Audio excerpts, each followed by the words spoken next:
जय श्री कृष्ण दोस्तों, हर हर महादेव। मैं पूनम पांडे आप सभी लोगों का शक्तिकुंज चैनल पे बहुत बहुत स्वागत करती हूँ। कार्तिक मास के कृष्ण पक्ष की त्रयोदशी तिथि को धनतेरस का पर्व मनाया जाता है, जिसे धन त्रयोदशी भी कहा जाता है। धनतेरस के दिन भगवान धन्वंतरी समुद्र मंथन से अमृत कलश लेकर प्रकट हुए थे, तो भगवान धन्वंतरी के नाम पे इस त्रयोदशी को धन त्रयोदशी या फिर धनतेरस कहा जाता है। भगवान धन्वंतरी भगवान विष्णु के ही स्वरूप है। दीपावली के पंचदिवसीय पर्व में जो सबसे पहला पर्व मनाया जाता है वह धनतेरस का पर्व मनाया जाता है। तो इस साल 2024 में कार्तिक कृष्ण पक्ष की त्रयोदशी तिथि का प्रारंभ 29 अक्टूबर दिन मंगलवार की सुबह में 10:31 से हो रहा है और यह त्रयोदशी तिथि अगले दिन 30 अक्टूबर दिन बुधवार की दोपहर में 1:15 पे यह समाप्त हो रहा है। तो धनतेरस का जो पूजन है वो प्रदोष काल में अर्थात संध्या काल में किया जाता है। इसलिए यह जो पर्व है धनतेरस का पर्व, यह 29 अक्टूबर दिन मंगलवार को मनाया जाएगा। धनतेरस की पूजा में भगवान धन्वंतरी का पूजन होता है, लक्ष्मी कुबेर का पूजन होता है और इस दिन मृत्यु के देवता यमराज के लिए दीपदान भी किया जाता है। तो आज इस वीडियो में हम लोग जानेंगे कि हमें धनतेरस का पूजन कब करना चाहिए, यम दीपदान हमें कब निकालना चाहिए, किस लग्न में हमें पूजा करना चाहिए और हमें इस दिन क्या क्या खरीदारी करनी चाहिए जो कि हमारे लिए शुभ है। इसके अतिरिक्त जो धनतेरस का पूजा हम करते हैं तो जो हमारी सामग्रियाँ होती हैं उन सामग्रियों को हमें क्या करना चाहिए। इसके अलावा बहुत सारी महत्वपूर्ण बातें इस वीडियो में हम लोग करेंगे। तो वीडियो आप सभी के लिए बहुत ही महत्वपूर्ण है, इसलिए बिना स्किप के पूरी वीडियो देखिएगा। तो चलिए आगे का वीडियो प्रारंभ करते हैं। धनतेरस के दिन सोने, चांदी, तांबा, पीतल और कांसे के बर्तन खरीदने की परंपरा है और इसके साथ ही साथ इस दिन सोने और चांदी के आभूषण भी खरीदने की परंपरा है। ऐसी मान्यता है कि इस दिन जो भी खरीदारी की जाती है वह हमारे पास स्थिर रह के विद्यमान होती है, उसमें दिन दुनी रात चौगुनी वृद्धि होती रहती है और माता लक्ष्मी की कृपा दृष्टि प्राप्त होती है। तो धनतेरस के दिन जो भी खरीदारी की जाती है वो त्रयोदशी तिथि के अंदर ही की जाती है। तो इस साल जो त्रयोदशी तिथि का जो हमारा प्रारंभ है वो 29 अक्टूबर दिन मंगलवार की सुबह में 10:31 से शुरू हो जा रहा है और पूरे दिन और पूरी रात्रि में प्राप्त हो रहा है और अगले दिन 30 अक्टूबर दिन बुधवार की दोपहर में 1:15 तक त्रयोदशी तिथि है। तो जो आप खरीदारी करेंगे वो 29 अक्टूबर की सुबह में 10:30 बजे के बाद से आप अपनी खरीदारी प्रारंभ कर सकते हैं। पूरे दिन आप खरीदिए, रात्रि में भी इस दिन पूरी मार्केट खुली रहती है तो रात्रि में भी आप अपनी मार्केटिंग कर सकते हैं और अगले दिन 30 तारीख को भी आप दोपहर में 1:15 तक अपनी खरीदारी आप कर सकते हैं। अपनी श्रद्धा, अपनी सामर्थ्य, अपनी शक्ति के अनुसार जो भी सामग्रियाँ इस दिन आप खरीदना चाहते हैं वो आप खरीद सकते हैं। तो अब हम देखते हैं कि हमें यम का दीपक कब निकालना है। तो धनतेरस के दिन प्रदोष काल में मृत्यु के देवता भगवान यमराज के निमित्त चौमुखा दीपक जला के अपने घर के बाहर दक्षिण दिशा में यम दीपदान किया जाता है। तो 29 अक्टूबर दिन मंगलवार को जो शुभ मुहूर्त है यम दीपदान करने का, तो प्रदोष काल में शाम में 5:04 से लेकर शाम में 6:20 तक है, अर्थात जो हमें शुभ मुहूर्त प्राप्त हो रहा है वो 1:16 प्राप्त हो रहा है। तो इस दिन आप शाम में 5:04 से लेकर शाम में 6:20 तक अपना यम दीपदान का कार्य अपना कर लीजिएगा। और जिनके घरों में रात्रि काल में यम का दीपक निकाला जाता है तो आप अपनी सुविधा से देख लीजिएगा कि आपके घर के सदस्य कभी कब अंदर आ रहे हैं, कब आपके सोने का समय है, उसके अनुसार जो है आप अपना यम दीपदान कर लीजिएगा। अब हम देखते हैं कि धनतेरस पूजा का शुभ मुहूर्त हमें कब प्राप्त हो रहा है।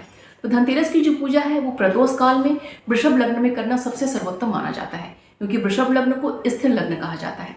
अब वृषभ लग्न में भगवान धन्वंतरी का और लक्ष्मी कुबेर का पूजन करने से माता लक्ष्मी हमारे घर में स्थिर निवास करती हैं। इसीलिए वृषभ लग्न में माता लक्ष्मी कुबेर का पूजन करना सबसे उचित माना जाता है। तो इस दिन 29 अक्टूबर के दिन प्रदोष काल में जो वृषभ लग्न है वो शाम में 6 बजे से प्रारंभ हो रहा है और शाम में 7:58 तक अर्थात लगभग 8 बजे तक हमें प्राप्त हो रहा है। तो आप सभी लोग अब वृषभ लग्न में ही लक्ष्मी कुबेर और धन्वंतरी का पूजन कीजिएगा, क्योंकि इसमें इस लग्न में पूजा करने से माता लक्ष्मी की विशेष कृपा प्राप्त होती है और वो स्थिर होकर हमारे घर में निवास करती हैं। आप सभी लोग अपनी पूजा शाम में 6 बजे से लेके रात्रि में लगभग 8 बजे तक अपनी पूजा को आप संपन्न कीजिएगा। हमें लगभग 2 घंटे का समय मिल रहा है पूजा करने का, तो पर्याप्त समय हमारे पास पूजा करने के लिए। इसमें आप अपनी पूजा को बहुत ही अच्छे से कर सकते हैं, क्योंकि 6 बजे से पहले आप यम का दीपक निकाल लीजिएगा और 6 बजे से लेके 8 बजे तक अपनी पूजा को आप संपन्न कीजिएगा। पूजा करने के साथ ही साथ इस दिन आप सभी लोग भगवान कुबेर के 108 नाम का पाठ करिएगा, माता लक्ष्मी के 108 नाम का पाठ करिएगा, कुबेर चालीसा का पाठ करिएगा, श्री सुक्तम का पाठ करिएगा। इससे आपको बहुत ही ज़्यादा लाभ प्राप्त होगा। और ये सारी वीडियो जो है मेरे चैनल पे पहले से ही मैंने अपलोड किया हुआ है, तो प्लेलिस्ट में अगर आप जाएंगे तो सारी वीडियोस आपको मिल जाएगा, आप उसे भी देख के इसका पाठ आप कर सकते हैं। आइए अब देखते हैं कि धनतेरस के दिन हम क्या क्या खरीदारी कर सकते हैं। ऐसी मान्यता है कि धनतेरस के दिन हम जो भी सामान खरीदते हैं वह हमारे घर में स्थिर होकर निवास करती है और उसमें दिन दुनी रात चौगुनी इसमें वृद्धि होती रहती है। इसलिए ज़्यादातर लोग धनतेरस के दिन जो कीमती सामान होते हैं उसे खरीदना ज़्यादा प्रीफर करते हैं। जैसे सोने चांदी के गहने खरीदते हैं, सोने चांदी के बर्तन खरीदते हैं, इसके अलावा पीतल के, तांबे के, कांसे आदि के बर्तन खरीदते हैं।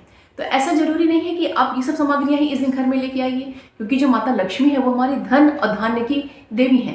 तो हमें दिखावे का कार्य नहीं करना है। हमारी जो आर्थिक स्थिति हमारी जैसी है, हमारी परिस्थिति जैसी है, हमें जिस चीज़ की आवश्यकता है उसके अनुसार हमें कार्य करना चाहिए, क्योंकि दिखावे से माता लक्ष्मी कभी भी प्रसन्न नहीं होती हैं, बल्कि वो आपसे रुष्ट ही होंगी। क्योंकि आप अपनी इस परिस्थिति को घर खराब करके कोई सामान अगर घर में लेके आते हैं तो उससे माता लक्ष्मी की कृपा दृष्टि कभी प्राप्त नहीं होगी। तो इन सभी सामग्रियों के अलावा आप इस दिन क्या क्या और खरीद सकते हैं जिससे माता लक्ष्मी की विशेष कृपा दृष्टि प्राप्त होगी। बहुत सारी सामग्रियां हैं जो इस दिन हम खरीद सकते हैं और माता लक्ष्मी की विशेष कृपा दृष्टि हम प्राप्त कर सकते हैं। तो आइए जानते हैं कि इस दिन हम और क्या क्या चीजें खरीद सकते हैं। धनतेरस के दिन माता लक्ष्मी और भगवान गणेश की मिट्टी की मूर्ति घर में लाना बहुत ही शुभ माना जाता है। इसके अतिरिक्त माता लक्ष्मी के जो प्रतीक चिन्ह माने जाते हैं उनको भी इस दिन घर में खरीद के लाना बहुत ही ज़्यादा शुभ माना जाता है। जैसे इस दिन झाड़ू खरीदना बहुत ही शुभ माना जाता है, इस दिन सूप खरीदना बहुत ही ज़्यादा शुभ माना जाता है, इस दिन मिट्टी के दिए खरीदना शुभ माना जाता है। माता लक्ष्मी के लिए उनके आसन पे बिछाने के लिए कपड़े खरीदना, माता लक्ष्मी के लिए वस्त्र खरीदना इस दिन शुभ माना जाता है। इसके अतिरिक्त इस दिन आप कौड़ी खरीदिए, गोमती चक्र खरीदिए, कमल गट्टा खरीदिए, कुबेर यंत्र खरीद सकते हैं, श्री यंत्र खरीद सकते हैं, एकाक्षी नारियल आदि खरीद सकते हैं, क्योंकि ये सभी जो चीज़ें होती हैं माता लक्ष्मी के प्रतीक चिन्ह माने जाते हैं। इसके अलावा इस दिन आप जो है अपने घर के लिए जो नए वस्त्र खरीद सकते हैं। जैसे अगर आपको बेडशीट की ज़रूरत है तो वो आप ले सकते हैं, अगर बच्चों की कोई ज़रूरत कपड़े की है तो वो आप ले सकते हैं। इसके अतिरिक्त आप खड़ी हल्दी अपने घर में लेके आइए, ये भी बहुत ही ज़्यादा शुभ माना जाता है। धनिया आप खरीद के लेके इस दिन आइए। इस दिन आप नमक खरीद के ले आइए, खील जो होता है जिससे धान का लावा खाया जाता है वो खरीद के लाइए, बतासा खरीद के लाइए। इस दिन चीनी के जो मिट्टी के जो खिलौने होते हैं उसको भी खरीद के लेके आना बहुत ही ज़्यादा शुभ माना जाता है। इसके अलावा इस दिन पीली सरसों खरीदना शुभ माना जाता है। इसके अलावा इस दिन आप हवन के लिए अपना जो यज्ञ कुंड, आप अपना हवन कुंड जो होता है उसको खरीद सकते हैं, काला तिल खरीद सकते हैं, सफ़ेद तिल आप खरीद सकते हैं। इसके अतिरिक्त इस दिन देसी घी खरीदना बहुत ही ज़्यादा शुभ माना जाता है, तिल का तेल खरीदना शुभ माना जाता है, चीनी जो है उसको खरीदना शुभ माना जाता है, गुड़ खरीदना शुभ माना जाता है, गेहूं है, जौ है, मखाना है, काजू है, पंचमेवा है, नारियल है, लौंग है, इलायची है, केसर है, चावल है। भोग के लिए आप मिठाई इस दिन ले सकते हैं। इस दिन फल खरीद सकते हैं।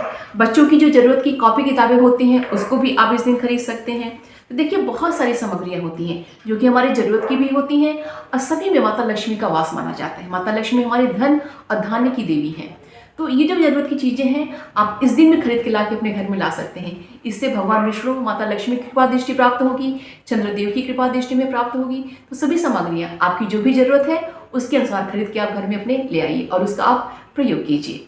अब हम बात करते हैं कि धनतेरस के दिन जो भगवान धन्वंतरी का हम पूजन करते हैं, उन्हें जो सामग्रियाँ अर्पित करते हैं, कुबेर महाराज के, लक्ष्मी माता के जो पूजन हम करते हैं, उन्हें जो सामग्रियाँ हम अर्पित करते हैं, तो उन सब का हमें क्या करना चाहिए। तो देखिए मैंने भगवान धन्वंतरी की पूजा की विधि और उनको चढ़ने वाली सामग्रियों के वीडियो मैंने अपलोड कर दिया है। भगवान कुबेर महाराज की पूजा की विधि और उनको चढ़ने वाली सामग्रियों का वीडियो मैंने अपलोड कर दिया है। तो अगर आपने अभी तक नहीं देखा है तो प्लीज़ आप उसे अवश्य देख लीजिएगा। तो धनतेरस के दिन जो भगवान धन्वंतरी की हम पूजा करेंगे, जो उनको सामग्रियाँ हम चाहते हैं वो सभी आयुर्वेदिक चीज़ें होती हैं।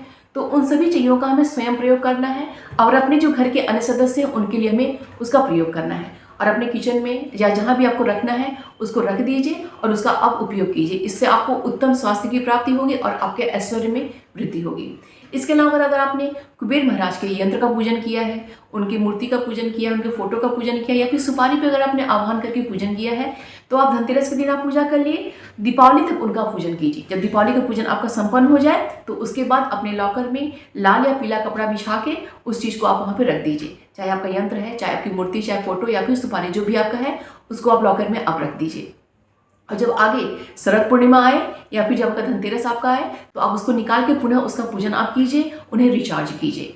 और बीच बीच में अपने लॉकर में धूप और दीप दिखाते रहना चाहिए। इससे एक पॉजिटिव एनर्जी हमेशा बनी रहती है। तो उम्मीद करती हूँ कि ये वीडियो आप सभी के लिए बहुत ही हेल्पफुल होगा। वीडियो जरा सा भी पसंद आए तो प्लीज़ इसे लाइक करिएगा, शेयर करिएगा। चैनल पर अगर नए हैं तो प्लीज़ चैनल को सब्सक्राइब अवश्य कर लीजिएगा। अगर कोई भी प्रश्न अगर आपके मन में है तो कमेंट बॉक्स में आप मुझसे पूछिएगा, मैं उसका रिप्लाई आपको अवश्य करूंगी। तो मिलते हैं अगले वीडियो में। अपना और अपनों का ख्याल रखिएगा। जय श्री कृष्ण, हर हर महादेव।